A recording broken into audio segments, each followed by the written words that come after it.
تو رمضان کا مہینہ اب پھر آ رہا ہے، تو اب ہم 30 ڈیز کی ٹریننگ سے پھر گزرنے والے ہیں. تو اب 30 دن کا اثر انشاءاللہ عزیز اگلے سال تک نظر آئے. پھر اگلے سال جو کمزوریاں آئیں پھر وہ شروع ہو، ورنہ ایسا نہ ہو کہ 30 دن میں آدمی 0 سے لے کر سرٹن ڈگریز تک گیا، کہ جو 0 سے لے کے 50 پہنچ گیا.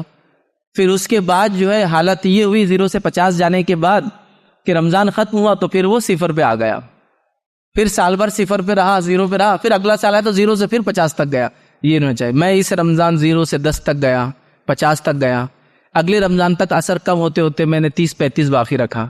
اگلے رمضان میں 35 سے پھر شروع ہوا تو میں 50 تک پہنچا.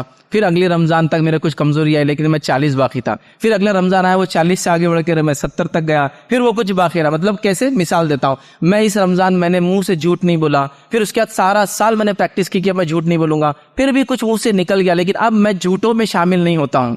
پھر اگلا رمضان آیا تو میں نے جھوٹ کے بعد ایک اور گالی دینے کی مجھے آتی، میں نے اس کو ترک کیا. اب میں گالیاں رمضان میں نہیں دیا 30 دن، پھر میری عادت چھوٹ گئی. اگلے رمضان تک میں نے گالی، تو اب 2 برائیاں میری زبان کی چھوٹ گئی. پھر اگلا رمضان آیا تو میں زبان سے لوگوں کا غیبت کرتا تھا، میں نے اس کو ترک کیا. پھر اگلے رمضان تک میری 3 صفتیں آ گئی کہ میں جھوٹ نہیں بولتا ہوں، گالی نہیں دیتا ہوں، غیبت نہیں کرتا ہوں. ہر رمضان ایک صفت لا رہا ہے، ایک برائی کو کم کرتا جا رہا ہے. اس رمضان تک میں کچھ قرآن نہیں پڑھتا تھا. رمضان میں نے 15 پارے سمجھو ختم کیا، 18 پارے ختم کیے، قرآن ختم کیا. اب میری عادت ایسی بن گئی کہ روز میں پاؤ پارا پڑھنے والا بن گیا. اگلا رمضان آیا پھر میں نے قرآن ختم کیا. اس کے بعد عادت ایسی بن گئی آدھا پارا پڑھنے والا بن گیا. اس کے بعد پھر تو میں اپڈیٹ انسان بنتے جا رہا، اپڈیٹ آگے بڑھتے جا رہا. میں ذکر کم کرتا تھا، اس رمضان میں مجھے عادت ہو گئی. اگلا سال میں نے ذکر کا اہتمام کر لیا. چھوٹے موٹے ذکر تو میرے زبان پہ چڑھ گئے، صبح سے لے کر شام تک، ملنے ملانے کے، اٹھنے اٹھانے کے، بیت الخلاء میں جانے اور نکلنے کے، گھر سے نکلنے آنے کے، گاڑی میں سوار ہونے کے. اب اگلا رمضان آیا تو میں نے اور اضافہ کیا. ابھی 10 ذکر تھے اور 10 یاد کر لیا، تو اب 20 ذکر مجھے یاد ہو گئے. پھر اگلا رمضان مجھے اور اپڈیٹڈ ہیومن بینگ ایک انسان بناتا ہے، میں نے 30 کر لی. یہ ایسا لیول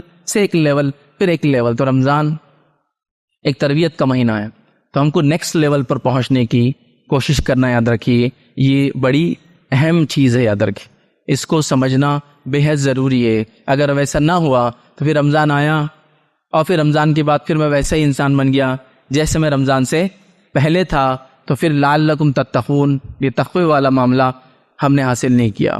یہ فائدہ ہم کو حاصل نہیں ہوگا. نتیجہ یہ ہوگا کہ رمضان آتے رہیں گے، زندگیوں میں جاتے رہیں گے، اور ہم جو جہاں کے وہیں ٹھہرے رہیں گے،